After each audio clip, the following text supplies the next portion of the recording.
My parents let me live in the guest house, but a few days later, they kicked me out to give it to my brother. When I confronted them, they said, "It's our house. Don't like it? Leave." I never thought I'd be the kind of person to write out my whole mess of a life for strangers to read, but here I am. My name is Tessa. I'm 35 years old, and I clean houses for a living. Not glamorous, I know, but it's honest work and it pays the bills. Most of them, anyway. I live with my 7-year-old daughter in a tiny house in my parents' backyard. Yeah, I'm that daughter. The one who never quite launched. The one who's still figuring it out while everyone else seems to have their lives together. The little house isn't much. One bedroom that we share, a bathroom the size of a closet, and a kitchen where you can touch both walls if you stretch your arms out. But it's ours, you know? We've made it work. My daughter has her stuffed animals lined up on the windowsill, and I've got curtains I sewed myself hanging up. We're happy there, or at least we were until everything started falling apart. Let me back up a bit. 2 years ago, my daughter got pneumonia.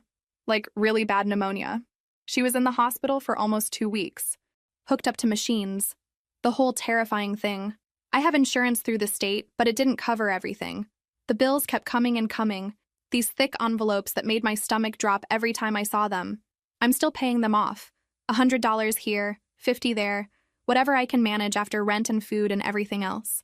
My parents own the big house and the little house behind it. They don't charge me rent exactly, but I pay the utilities for both places.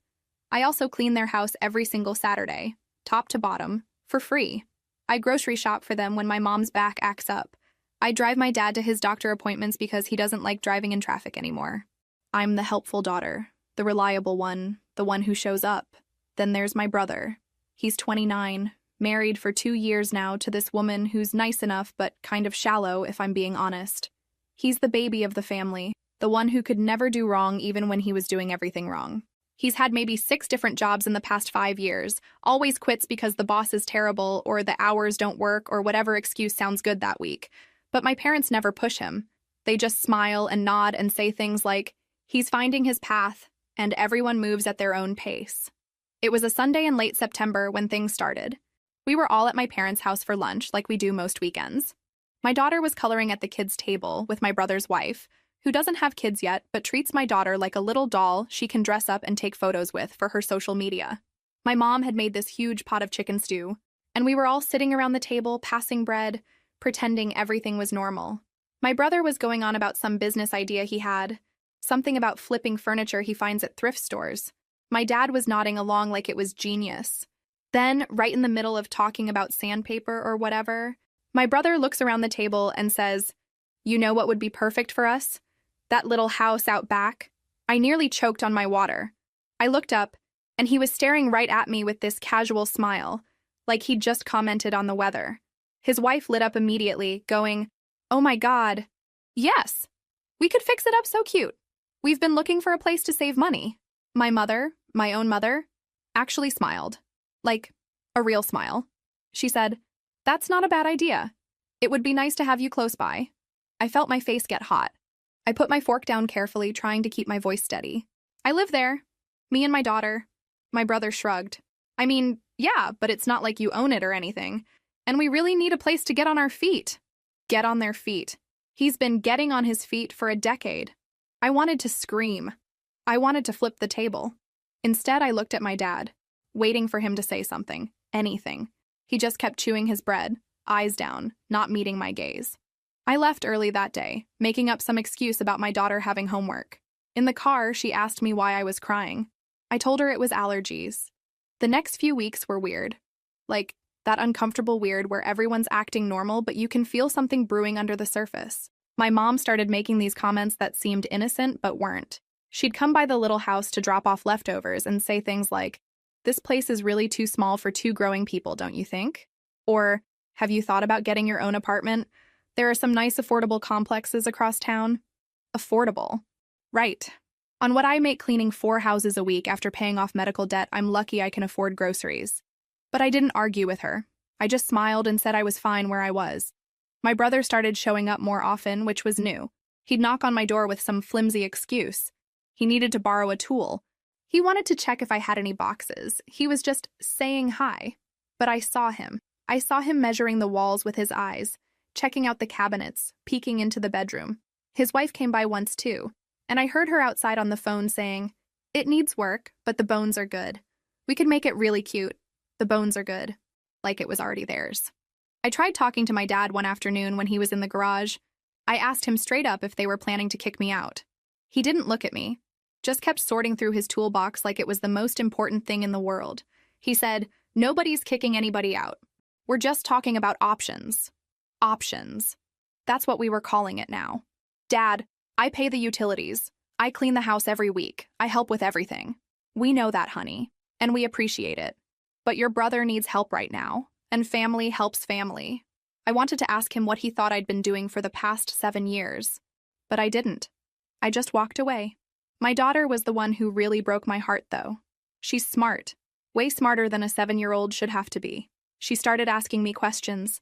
"Mama, why does Uncle keep looking at our house? And Grandma said we might move. Are we moving?" I kept telling her everything was fine, but kids know when you're lying.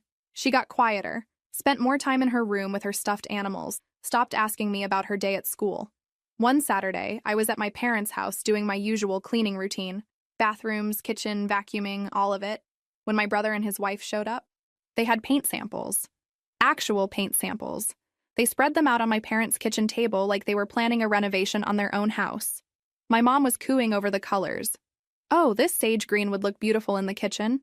I was standing there with a mop in my hand, literally in the middle of cleaning their house for free, watching them plan what to do with my home. I didn't say anything. I finished mopping, put everything away, and left without saying goodbye. That night, I looked up rental prices in our area on my phone while my daughter slept next to me. Everything was way more than I could afford, especially the places that would take someone with my credit score and debt. I felt this tight panic in my chest, like I was drowning. I kept thinking, they wouldn't really do this. They wouldn't actually throw us out. I'm their daughter. I'm their granddaughter. We're family. But deep down, I knew better. I could feel it coming like a storm you can see building on the horizon. And the worst part? I didn't know how to stop it. It was a Tuesday morning, totally ordinary, when everything became real. I had a job that day at this massive house in the hills. One of those places where rich people live and have more bathrooms than family members. The kind of house that takes me 6 hours to clean properly. I dropped my daughter at school, kissed her goodbye, and drove up into the fancy neighborhood with my supplies. I was about 2 hours in, scrubbing the master bathroom shower, when my phone buzzed. A message notification from my daughter. She has this old tablet I got her at a thrift store, mostly so she can do homework and watch videos. And it connects to messaging when there's Wi-Fi. I figured it was just her saying hi or sending me one of those silly emoji combinations she likes. I opened it, and there was a video file. The thumbnail was just the carpet of my parents' living room. I almost didn't watch it. Figured she'd accidentally recorded something, but then I saw it was like 9 minutes long. I pressed play, wiping my wet hands on my jeans. The first few seconds were just her voice, sweet and small. "Hi, Mama. Love you. You're working hard today, right? I'm gonna send this later." Then I heard rustling sounds, like she'd set the tablet down and walked away, maybe to get a snack or something. The recording kept going, just background noise at first. Then I heard my brother's voice clear as day. "So we're doing this next week? You talked to them?" My father's voice, gruff. "Yeah, I talked to them. It's our property. We can do what we want with it." I stopped scrubbing. I stood there in that fancy bathroom, holding my phone with wet hands, feeling my heart start to race. My brother again. "And she's definitely going to leave without a fight? Because I don't want drama." My mother's voice now, sharp. "She'll be upset, but she'll understand. She's always been dramatic about everything. She'll leave. Dramatic." She called me dramatic. My brother's wife chimed in, her voice bright and excited. "I already ordered the furniture. It's being delivered on Monday. We can start painting this weekend." They were laughing. They were actually laughing. My father said something I couldn't quite hear, and my mother responded, "She can find an apartment. It's time she learned to stand on her own feet anyway. We've babied her long enough." Babied me. I've been paying their utilities and cleaning their house for free while working myself to the bone and paying off medical debt from saving my daughter's life. That's being babied. I sat down on the edge of that stranger's bathtub and played the video again. And again. I wanted to make sure I'd heard it right. That I wasn't imagining things. But no. It was all there. Every word. Crystal clear. My hands were shaking. I felt like I might throw up. This wasn't just them thinking about it anymore. This was a plan. A done deal. They'd already decided. My brother was already ordering furniture. They were painting my house this weekend, and I was expected to just quietly disappear. I couldn't finish the job. I texted the client that I had a family emergency and would have to come back tomorrow. Then I just left. I sat in my car in their circular driveway for 20 minutes, crying so hard I couldn't see. I tried calling my best friend, but she didn't answer. She was at work. I needed to get my daughter from school. I needed to figure out what to do. But mostly I just needed to breathe, and I couldn't. Every time I closed my eyes, I heard my mother's voice. She'll leave. Like it was nothing. Like I was nothing. I drove to the school an hour early and just sat in the parking lot, waiting, staring at nothing, trying to figure out how your own family decides you're disposable. I picked up my daughter from school trying to act normal, but she knew something was wrong the second she got in the car. Kids always know. She climbed into her booster seat and looked at my face. I'd tried to fix my makeup, but my eyes were still red and puffy, and asked, "Are you sick, Mama?" "Just tired, baby," I lied. "Long day." We drove home in silence. Drove home. Well, she chattered about her day, about cookies at snack time and butterflies in science, but I barely heard her. My mind was spinning. What was I supposed to do? Confront them? Pack and leave on my own terms? Call a lawyer? Could I even afford a lawyer? When we pulled into my parents' driveway, my stomach dropped. My brother's car was there, and there were bags, black trash bags, piled up near the little house. My house. I parked and told my daughter to wait in the car. She protested, but I used my serious voice and she stayed put, watching through the window with big, worried eyes. I walked toward the little house and the door was wide open. Inside, my brother and his wife were literally going through my things, my clothes being shoved into trash bags, my daughter's toys in cardboard boxes, the framed pictures I had on the wall, ones of my daughter at different ages, ones of my grandmother who passed away, stacked carelessly on the floor. I lost it. I just completely lost it. "What the hell are you doing?" I was screaming. I didn't mean to scream, but it just came out. My brother barely looked up. "We're moving in this weekend. Mom said you knew." "I didn't know anything. This is my house." His wife stopped folding my sweater, and gave me this condescending look.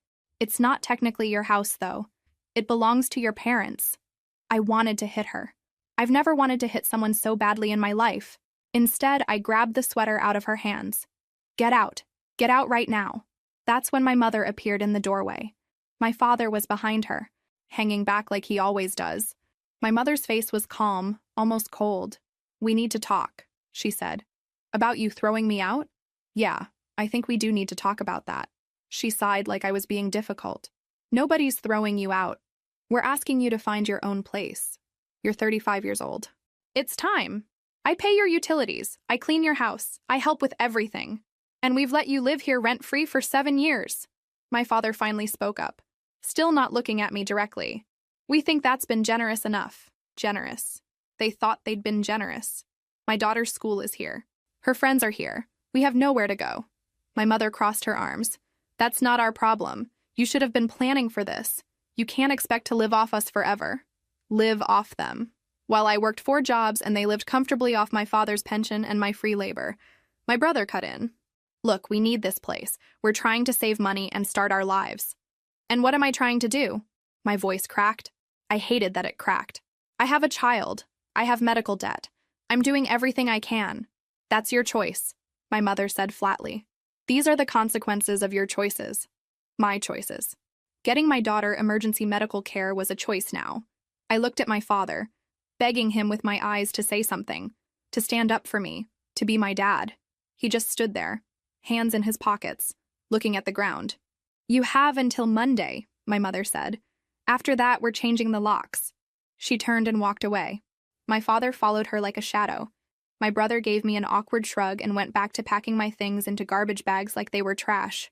I went back to the car where my daughter was waiting, her little face pressed against the window. When I got in, she asked, "Mama, why are all our things outside?" I couldn't answer. I just started the car and drove away, not knowing where we were going, just knowing we couldn't stay. I drove around for an hour with no destination, just burning gas I couldn't afford to waste. My daughter kept asking questions I couldn't answer. Finally, I pulled into a fast food parking lot and called the only person I could think of, my best friend since childhood. Her name's Riley, and she's been through her own share of hard times, so I knew she'd understand. She answered on the second ring. "Hey, what's up?" I couldn't even get words out at first, just this embarrassing sobbing sound. Tessa? What happened? Where are you? I managed to tell her between gasping breaths what had just happened. She didn't hesitate. Come to my place. Right now. I'm serious. Come over. Riley lives in a small apartment with her husband and their 15-year-old son. It's not big. 2 bedrooms, cramped kitchen, 1 bathroom. But when she opened the door and saw us standing there, she didn't even blink. She just pulled me into a hug and told my daughter to come inside and pick out a movie to watch. That first night, my daughter and I slept on their couch. Well, she slept. I mostly stared at the ceiling, listening to the sounds of someone else's home, feeling like a complete failure. I'm 35 years old and homeless with a 7-year-old. How did I let this happen? The next morning, Riley sat me down with coffee while the kids were watching cartoons. You can stay as long as you need, she said. I mean it. I can't impose like that. You have your own family. You are my family, don't be stupid. Riley works cleaning houses too. That's actually how we reconnected a few years back, running into each other at a supply store. But she also does something else. She makes these videos for social media, teaching people cleaning hacks and showing before and after shots of tough jobs. She's got maybe 80,000 followers, nothing huge, but enough that she makes some extra money from it. Her husband works construction, and between them, they get by. I spent the next few days in a fog. I'd go to my cleaning jobs, come back, help around Riley's apartment, and try to figure out what to do next. The rental prices I found online were impossible. Everything required first month, last month, and a deposit I didn't have. My credit was shot from the medical bills. I felt trapped. On Saturday morning, Riley was in the kitchen filming one of her videos. She was trying to clean her stovetop, which was covered in these baked-on grease stains that wouldn't budge. She'd tried 3 different products and nothing was working. She was getting frustrated. I watched her struggle for a bit, then remembered something my grandmother used to make. It was this weird mixture, stuff you'd never think to combine, but it worked like magic. My grandmother had learned it from her mother, some old recipe that never got written down anywhere. Want me to try something? I offered. At this point, I'll try anything. I went through Riley's cabinets and found what I needed. Just regular stuff you'd have in any kitchen, but mixed in a specific way with specific amounts. I made a small batch and applied it to the worst spot on her stove. We waited about 3 minutes. Then I wiped it with a cloth. The grease came off like butter. Just completely gone. No scrubbing, no struggle. The stovetop looked brand new. Riley's jaw dropped. What the hell did you just do? What was that? Something my grandma taught me. I've been using it for years on my jobs. She stared at the stove, then at me, then back at the stove. Tessa, do you know what you have here? This is insane. This is better than anything I've ever bought. I shrugged. It's just a cleaning solution. No, it's not just a cleaning solution. This is... She stopped, grabbed her phone. Can we film this? Can I show people? I was hesitant. I don't know. It's my grandma's recipe. I won't share the recipe, just the results. Please, people need to see this. So we filmed it. Quick little video, showing the before and after, me explaining that it was a family recipe but not revealing what was in it. Riley posted it that night. We didn't think much of it. Just another cleaning video in a sea of cleaning videos. By Sunday morning, the video had 300,000 views. By Monday afternoon, over 1 million. The comments were going insane. Everyone wanted to know where to buy it, how much it cost, if we'd sell them some. People were offering money, begging for the recipe. Riley looked at me with wide eyes. You need to sell this. Seriously, you need to make this into a business. I laughed. It sounded bitter even to me. I can't even afford an apartment. How am I going to start a business? You start small. You make batches, sell them online, build from there. Tessa, people want this. Look at these comments. I looked. Hundreds of people desperately asking where they could get it. And for the first time since everything fell apart, I felt something other than despair. I felt possibility. We started small. And I mean really small. Riley helped me buy the ingredients with her credit card. And I mixed the first batch in her kitchen at midnight after everyone went to bed. We found these plain plastic bottles at a supply store, printed simple labels on her printer, cut them out, and stuck them on by hand. My daughter helped with that part, carefully smoothing down each label with her little fingers. She was so proud. We listed them for sale online. 20 bottles at $15 each. I thought maybe we'd sell a few over the next week. They sold out in 4 hours. We made another batch. 30 bottles this time. Gone in 2 hours. Riley was filming everything. The process, the orders coming in, me packaging them at her kitchen table with my daughter's help. Her followers were eating it up. They loved the story. Single mom, lost her housing, created a miracle cleaning product. I hated being a sob story, but I needed the sales, so I let her post it. The messages started pouring in. Not just orders, but messages. Women telling me their own stories. Single mothers, women escaping bad situations, people who understood what it meant to have nothing and need to build something from scratch. It was overwhelming. Within 3 weeks, I'd made enough money to pay Riley back and open a real business account. We found a tiny commercial space for rent, just a single room with a sink and electrical outlets, but it was enough. The deposit and first month's rent wiped me out completely, but I had it. I had a space. I bought real supplies, proper bottles, professional labels, ingredients in bulk. Riley came with me to set everything up. We worked late into the night, organizing, cleaning, making the space work. My daughter came after school and did her homework on the floor while we worked. The orders kept coming. I hired Riley's neighbor who needed work. Then I hired another woman I knew from the cleaning company I used to work for. They needed the hours, and I desperately needed the help. We were making 50 bottles a day, then 100, then more. I started my own social media account. I wasn't as good at it as Riley, but people responded to me anyway. I showed the reality, the late nights, the exhaustion, the struggles of single motherhood and entrepreneurship. I didn't make it pretty or filtered. I just showed the truth. In 2 months, I'd saved enough for an apartment. Nothing fancy, just a small 2-bedroom in an older building across town. But it was mine and my daughter's. I signed the lease sitting in the property manager's office, and when she handed me the keys, I actually cried. The woman looked uncomfortable, but I didn't care. Moving day was just me, Riley, and her husband loading boxes into his truck. I didn't own much. Most of my stuff was still in those trash bags at my parents' house, and I couldn't bring myself to go back for it. I bought a cheap bed frame and mattress, got a couch from a thrift store, found a table someone was giving away online. My daughter's room got the best of everything I could afford. A real bed, a dresser, a rug, curtains she picked out herself. The night we moved in, we sat on the living room floor eating pizza straight from the box. My daughter looked around our empty apartment and said, "Mama, this is the best house ever." It wasn't. It was old and the walls were thin and sometimes the plumbing made weird noises. But it was ours. Nobody could take it from us. We weren't living on someone else's property, at someone else's mercy. For the first time in my adult life, I had my own place. That night, after my daughter fell asleep in her new room, I stood in the doorway and watched her chest rise and fall. She looked peaceful, settled. She hadn't looked like that in months. The business kept growing. I was barely sleeping, working my regular cleaning jobs during the day and making products at night. But I was doing it. I was actually doing it. Small companies started reaching out wanting to partner. Local stores wanted to carry my products. It was terrifying and exhilarating all at once. My phone rang constantly with business calls. But there were other calls too. Numbers I recognized. My mother. My father. My brother. I never answered. I'd see their names flash on my screen and my chest would tighten, but I'd let it go to voicemail. I wasn't ready. I didn't know if I'd ever be ready. Riley asked me once if I was going to listen to the messages. I told her no. She didn't push it. She just kept showing up. Helping with production, filming content, being the friend I desperately needed. 3 months after they kicked us out, I had employees, a growing business, and an apartment that was slowly becoming a home. I'd bought real furniture, hung pictures on the walls, planted flowers in pots on our tiny balcony. My daughter was thriving in her new school. We were building something real. And I was doing it without them. Every single day, I was proving that I didn't need their charity or their judgment or their conditional love. I was proving that I could stand on my own feet just fine. Thank you very much. 6 months in, my social media following had grown to about 150,000 people.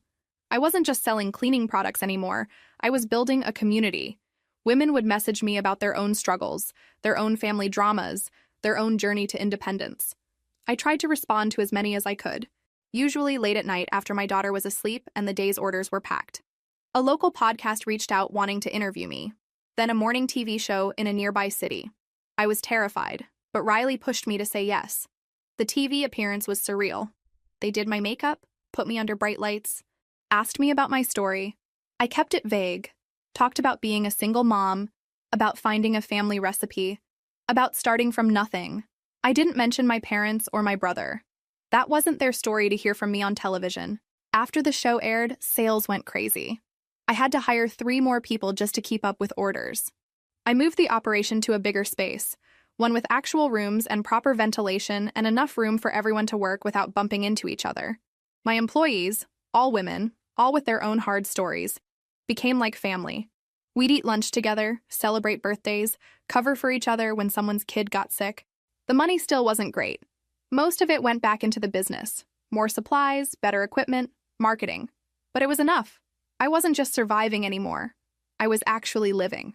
Then one Saturday morning, I got a call from an unknown number. I almost didn't answer, but something made me pick up. It was my cousin, the one I barely talked to, the one who lived 2 states away. She sounded uncomfortable. "Hey, Tessa. I don't know if you want to hear this, but I thought you should know what's going on." My stomach dropped. "What's going on?" She took a breath. "Your brother and his wife moved into the main house. Your parents are living in that little house now." I went cold. "What?" "Yeah. Apparently your brother convinced them that the big house was too much for them to maintain, that they should downsize to the small house and let him and his wife take over the main one since they're planning for a family. Your mom called my mom crying about it last week." I sat down hard on my couch. "They're living in the little house? The one they kicked me out of?" "Yep. And from what I'm hearing, your brother's treating them like servants. He takes their food, uses their stuff, basically acts like the property belongs to him now. Your dad's pretty upset about it, but won't do anything." After we hung up, I sat there for a long time. I should have felt vindicated, right? They'd gotten exactly what they gave me. They'd chosen my brother over me, and now they were dealing with who he really was. Karma, justice, whatever you want to call it. But I just felt empty, sad. These were my parents. They'd raised me, even if they'd failed me at the end. And now they were cramped in that tiny house, being disrespected by the son they'd protected for so long. My daughter came out of her room, took one look at my face, and climbed into my lap even though she was getting too big for that. "You okay, Mama?" "Yeah, baby. Just thinking about some stuff. About Grandma and Grandpa." She was too smart. I kissed her forehead. "Yeah, about them. Do you miss them?" Did I? I missed who I thought they were. I missed the parents who were supposed to protect me, support me, choose me, but those people maybe never existed. Or maybe they did once, and I just didn't see when they changed. "Sometimes," I answered honestly. "Are you going to call them?" "I don't know yet." That night, I finally listened to one of the voicemails my mother had left weeks ago. Her voice was different, smaller, older somehow. "Honey, it's Mom. I know you're upset with us, and maybe you have a right to be. I'd like to talk if you're willing. Please call me back." I deleted it. Listened to another one from 2 weeks later. "Tessa, please, I just want to hear your voice. I want to know you and my granddaughter are okay." Another one, more recent. More. This one was my father. He sounded tired. "Your mother wants me to call. She misses you. We both do. Things here they're different than we expected. I hope you're doing all right." I played that one twice. Different than we expected. What did they expect? Did they think my brother would be grateful? Did they think he'd respect them? They'd raised him to believe the world owed him everything. Why would he treat them any differently? I couldn't bring myself to call back. Not yet. Maybe not ever. The wound was still too fresh, too deep. Every time I thought about that day, seeing my clothes in trash bags, hearing my mother call me dramatic and say I was living off them, I felt physically sick, but I also couldn't shake the image of them stuck in that little house, the one they'd so easily given away, dealing with the consequences of their own choices. It didn't feel like justice. It just felt sad. Sad and complicated and messy, like family always is.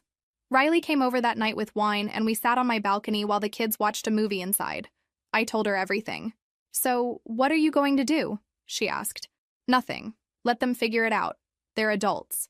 "Are you, though? Going to do nothing?" I looked at her. "What else is there to do? Go save them? Let them think everything's fine now?" "I'm not saying that. I'm just saying you seem torn up about this." I was. God, I was. And I hated that I was. I wanted to be cold, unbothered, completely moved on. But you can't just turn off loving people, even when they've hurt you, even when they've chosen someone else over you again and again. 2 weeks after that conversation with my cousin, my mother showed up at my apartment, just appeared at my door on a Tuesday afternoon. I'd just gotten home from a meeting with a potential retail partner, still in my nice clothes. I'd bought actual professional clothes for business meetings, which felt surreal. And there she was in the hallway. She looked older, smaller. Her hair had more gray in it, and she was wearing an old cardigan I remembered from years ago. How did you know where I live? My voice came out harsher than I meant it to. I saw your business address online. I asked around. She twisted her hands together. Can we talk? Every part of me wanted to say no, to close the door in her face the way she'd closed the door on me. But my daughter was at a friend's house for a play date, and I was tired of running from this conversation. I let her in. She sat on my couch, the one I'd bought myself in my apartment that I paid for, and looked around. You've done well for yourself. No thanks to you. It came out before I could stop it. She flinched but nodded. You have every right to be angry. Angry doesn't even begin to cover it. I know. Tessa, I know. And I'm sorry. I'm so sorry. Sorry. That word felt too small for what had happened. You called me dramatic. You said I was living off you while I was working myself to death and cleaning your house for free. You chose him over me and your granddaughter. I was wrong. Her voice cracked. I was so wrong, and I knew it even then. But I couldn't admit it. Your father and we always made excuses for your brother. Always. And when he said he needed that house, I fell back into that pattern. That pattern destroyed my life. It destroyed ours too. She looked down at her hands. He's not who we thought he was. Or maybe he is exactly who we made him. He moved us into the little house, Tessa. He said the big house was too much for us to handle. He acts like everything is his. He takes our money, our food, orders us around. His wife treats us like we're staff. And the worst part is your father and I put ourselves in this position. We can't even be angry at him without being angry at ourselves. I wanted to feel vindicated. This was supposed to feel good, right? Watching them suffer the consequences. But it didn't. It just made me tired. Why are you telling me this? Because I need you to know I was wrong. Because I need you to know I see what we did to you. And because... She started crying. Because I miss my daughter. I miss my granddaughter. I've missed so much of her life already. And it's my fault, and I don't know how to fix it. I stood up and walked to the window. Outside, kids were playing in the courtyard. Normal life continuing while mine felt like it was cracking open again. You can't fix it, I said quietly. What you did isn't fixable. You made me feel worthless. You made me feel like I didn't matter, like all the work I did for you meant nothing. You kicked me out with a 7-year-old and didn't care where we went. I cared. I cared so much I couldn't sleep, but I was too proud and too stupid to stop it. And now you want me to what? Forgive you? Save you from the situation you created? No. She wiped her eyes. I don't expect forgiveness. I don't expect anything. I just needed you to hear me say I was wrong, that you deserved better, that you are better. Look at what you've built. Look at this life you made for yourself and your daughter. You did all of this without us, and I'm proud of you even if I have no right to be. We sat in silence for a long moment. She stood up, gathering her purse. I'll go. I just needed to say that, and to tell you that I love you, even though I have a horrible way of showing it. She walked to the door. Something in me broke. Mom. She turned. Hopeful. Vulnerable. I can't have you in my life right now. Maybe not ever. What you did cut too deep. But I don't want you suffering either. You need to set boundaries with him, with my brother. Stand up for yourself and Dad. Stop letting him take advantage. He's our son. And I'm your daughter. You had 2 children and you chose wrong. Don't keep choosing wrong. She nodded, tears streaming down her face. I understand. I really do. After she left, I sat on my couch and cried. Not because I was sad exactly, but because everything was so complicated. Because you can be right and still hurt. Because cutting toxic people out of your life is necessary, but not painless. Because even when people apologize, it doesn't erase what they did. My daughter came home an hour later, bouncing with energy from her playdate. She saw my face and got quiet. Was someone here? Grandma came by. Is she sorry? She says she is. Do you believe her? I pulled my daughter close. I think she means it, but sometimes sorry isn't enough to fix things. My daughter was quiet for a moment, then said, Mrs. Johnson at school says sometimes people hurt you and you have to forgive them, but that doesn't mean you have to be friends with them again. Smart kid. She got that from her grandmother. Actually, the grandmother who'd taught me the cleaning recipe. The one who'd always been kind. Who'd died before my daughter turned 2. I wished she was here now. She'd know what to say. That night, I made my daughter's favorite dinner and we ate together, talking about her playdate and her upcoming school project. Normal life. Our life. The one we'd built from nothing. And I realized that no matter what happened with my parents, we'd be okay. We already were. 3 months passed. The business continued to grow.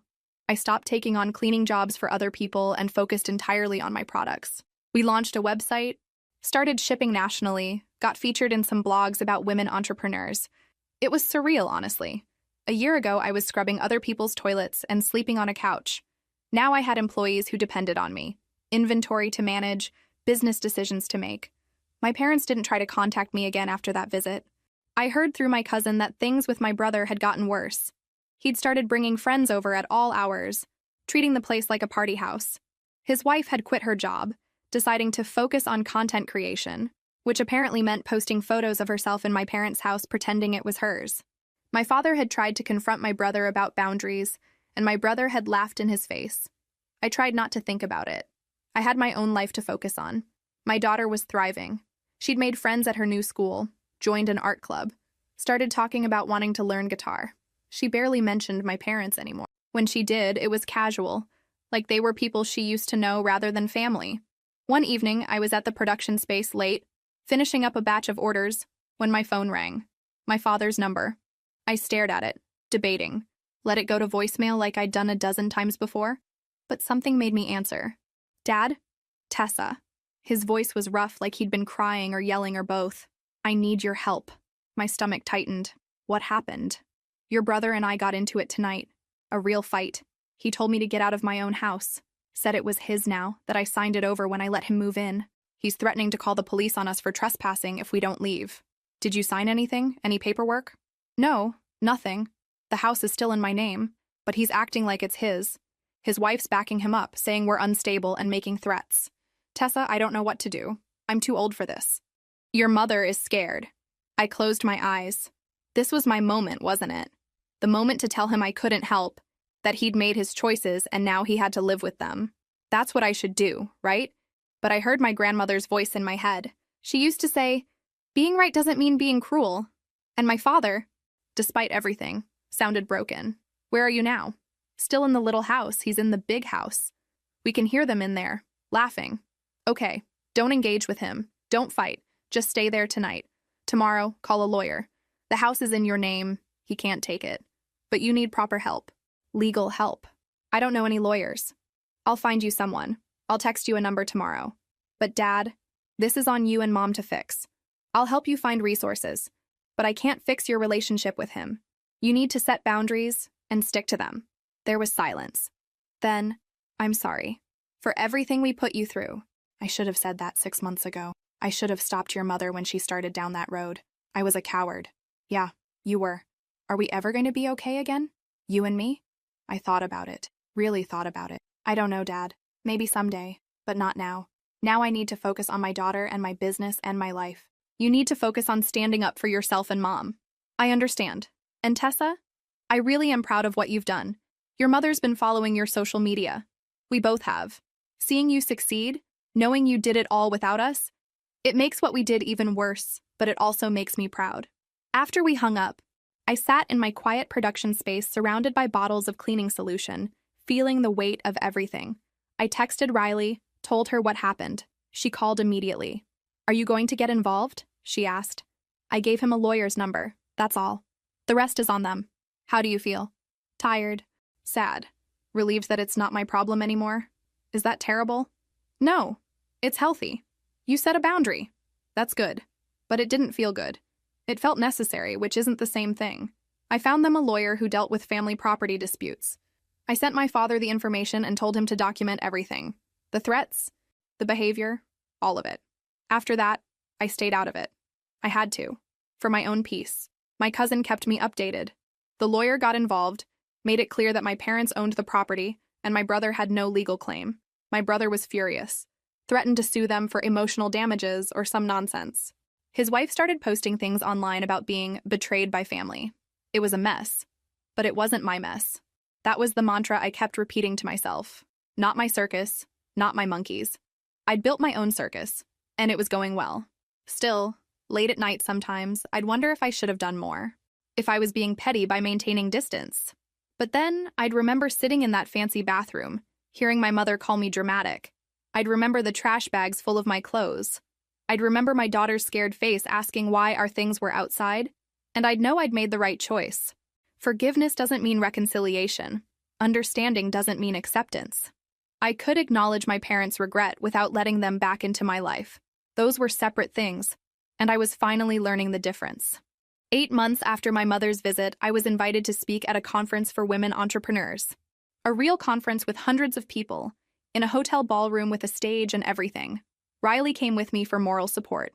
I talked about starting from nothing, about being kicked out and finding strength I didn't know I had, about turning a family recipe into a business. When I finished, the room gave me a standing ovation. People came up afterward, sharing their stories, telling me I'd inspired them. It was surreal. Me, Tessa, who a year ago was packing clothes from trash bags, now on a stage being treated like I had something valuable to say. The business crossed $500,000 in revenue that month. After expenses and salaries, I wasn't getting rich, but I was stable, actually building something that could last. I rented a small house with a yard, 3 bedrooms, a real kitchen, a porch. My daughter cried happy tears when I showed her. We spent our first night making cookies and laughing. We planted flowers in the front yard, hung bird feeders, watched cardinals visit, building a home, a real one, together. My social media grew to almost 200,000 followers. People followed our story now, me and my daughter building a life from scratch. I kept it real, and people responded. Then one afternoon, I ran into my mother at the grocery store. Different store than usual across town. There she was in produce, examining tomatoes. We locked eyes.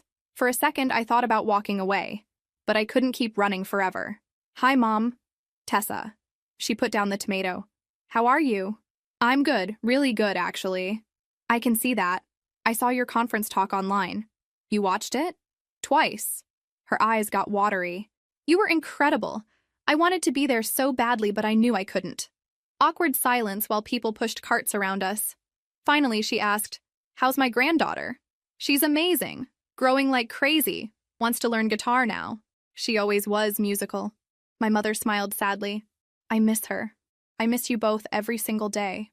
"Mom, I know you can't forgive me, but I need you to know that you were the strong one all along. Not your brother. You. You survived what would have broken most people. You built something from nothing while we enabled him into becoming someone neither of us can stand." "What happened with him?" "The lawyer helped. We set boundaries. Real ones. He pays rent now. Actual rent. Or he's out. Your father finally grew a spine." She laughed bitterly. "Only took losing his daughter to do it." "That's good. It doesn't fix what we broke with you." "No," I agreed, "it doesn't. Would you ever consider letting me see her?" "Your daughter? Maybe just for an hour, somewhere public? She's my granddaughter, and I've missed so much." I thought about it. My daughter had asked about them recently, wondered why we didn't see them anymore. I'd been vague, but I could tell she was curious. "I need to think about it. Talk to her." "That's fair." My mother wrote her number on paper from her purse. "No pressure. Whenever you're ready, if ever." We parted ways. That night, I asked my daughter if she wanted to see her grandparents sometime. Her response surprised me. "Do you want to see them?" "I asked you first." "But it matters what you want, Mama." I pulled her onto the couch. "Here's the truth. They hurt us badly, made choices that weren't fair. But they're sorry now, and sometimes people make big mistakes. I don't know if I'm ready to have them back in our lives, but I don't want you to lose your grandparents if you want to know them." She was quiet, thinking. Finally, "Can we try? Just see them once and see how it feels?" "Yeah." "Baby, we can try." So I texted my mother. We could meet at a park for an hour, just to see. She responded immediately, thanking me repeatedly. I told her not to thank me yet, that this was a test, that one wrong move and we were done. I was giving them a chance, a small one, with my eyes open, with boundaries, with the knowledge that I didn't need them. This was a gift I was choosing to give, not something owed. And if they messed it up, we'd survive. We always did. The meeting was on a Saturday at a park halfway between my house and theirs. I got there early, watched my daughter play on the swings while we waited. She seemed nervous, kept looking over for reassurance. I gave her a thumbs up, even though my stomach was in knots. They arrived on time. My father walked slower than I remembered. My mother's hair almost completely gray now. They looked older, smaller. They stood at the playground's edge, uncertain, until I waved them over. My daughter ran up, then stopped a few feet away, suddenly shy. My mother started crying immediately. My father knelt down, his knees popping, and said, "Hey there, kiddo. You got so big." "I'm almost 8 now," she said quietly. The first half hour was awkward. Stilted conversation, long silences, my mother crying every few minutes. My father's jokes didn't quite land. My daughter was polite but distant. But then my father started telling her about birds in his backyard, how he'd started keeping a journal of which ones visited.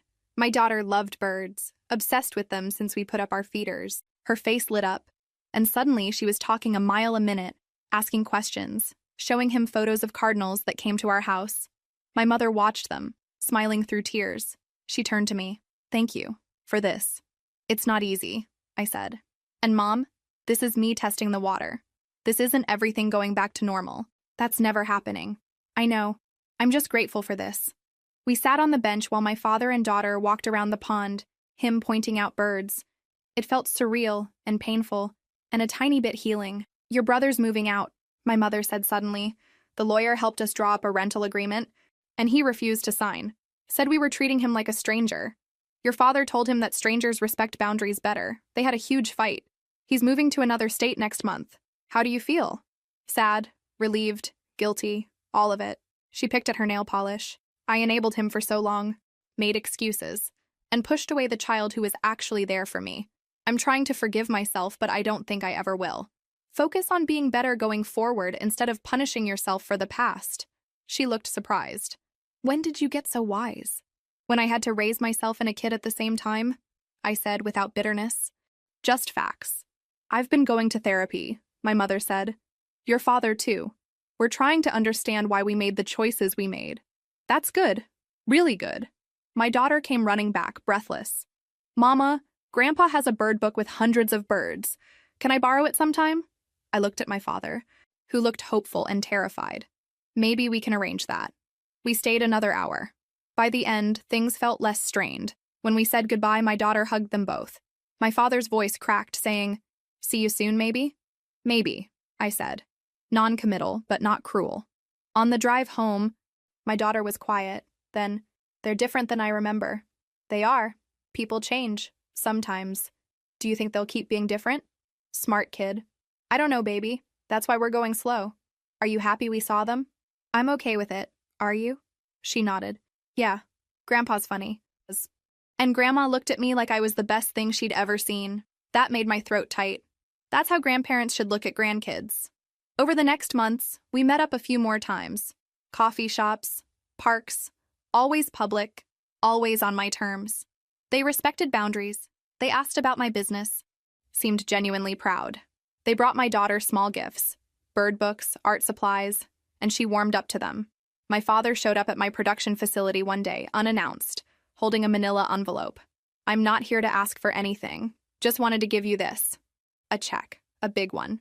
"What is this?" "Your brother left damage in the house. We used his security deposit to fix it. This is that money. It's yours. It should have been yours all along. Consider it very late rent money we never should have asked for." "Dad, I don't need—" "I know you don't. You're doing incredible. But I need to give it to you. Please." I took the check. Not because I needed it, but because he needed me to take it. "Thank you." He nodded, turned to leave, then stopped. "I'm proud of you. I should have said that 100 times. I'm so damn proud of who you've become, despite us doing everything to hold you back." After he left, I stood holding that check, crying. Not sad tears. Released tears. Letting go of anger I'd carried like armor. A year and a half after everything fell apart, I stood in the yard of a house I'd just bought.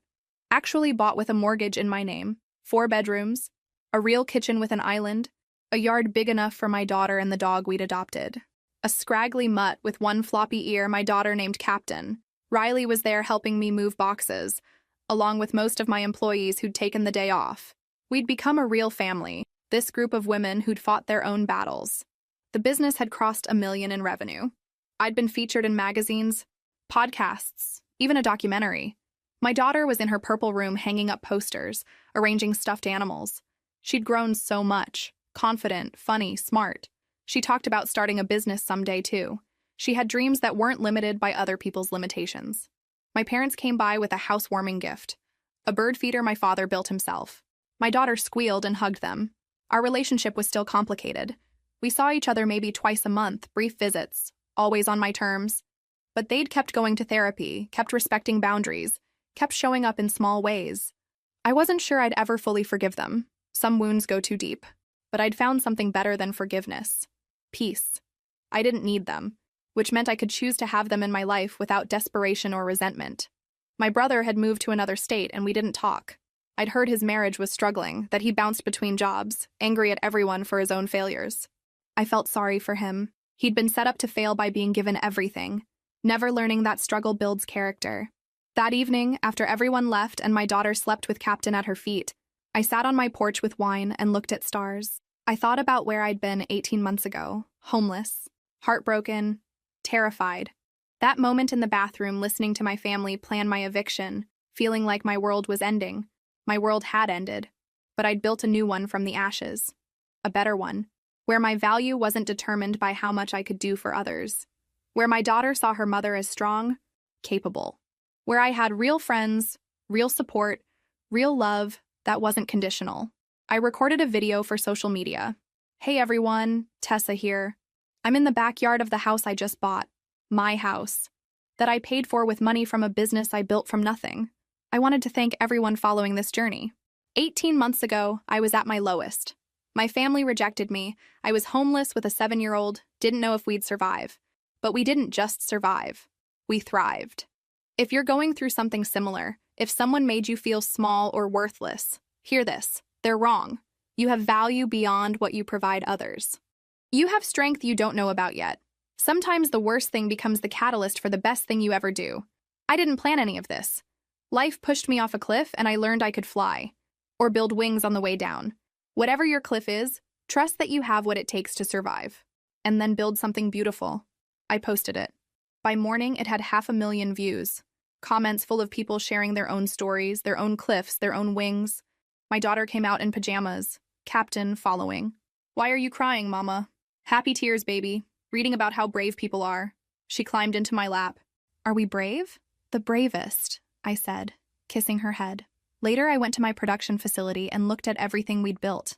The shelves of products, employees working and laughing, orders being shipped everywhere. In 18 months, from mixing solution in someone's kitchen to this, a real business. A real life. I thought about my grandmother who taught me the recipe. She died without much money or recognition, but she'd given me something worth more. Knowledge, resilience, and understanding that value comes from what you build yourself, not what others give you. My phone buzzed. My mother, texting a photo of my daughter from last week, both smiling. Found this. Thought you'd want it. She's beautiful. You're doing an amazing job. I saved the photo. Responded with, thanks. We'd never be what we were before. That family was gone, broken beyond repair. But maybe we could be something new, something honest, where love existed alongside boundaries, where forgiveness wasn't required for peace. That evening, I made dinner in my new kitchen, my daughter helping while Captain begged for scraps. We ate at our table, in our house, surrounded by our things nobody could take. We talked about school, new employees starting, maybe getting Captain a friend. We talked about our future like something solid and real and ours. Because it was. Tucking my daughter into bed, she asked, Mama, are you happy now? I thought about it. Really thought. Yeah, baby, I really am. Good, she yawned. You deserve to be happy. I kissed her forehead and turned off the light. She deserved happiness too. And she was. We both were. We'd walked through fire and come out stronger, scarred but standing, broken but rebuilt. Life hadn't turned out how I'd planned, but it turned out exactly how it needed to. Standing in my daughter's doorway in our house that nobody could take, watching her sleep peacefully with our dog, I felt something I hadn't felt in years. Complete. Whole. Home. We'd made it. Against everything, we'd made it. And wherever life took us next, we'd be okay.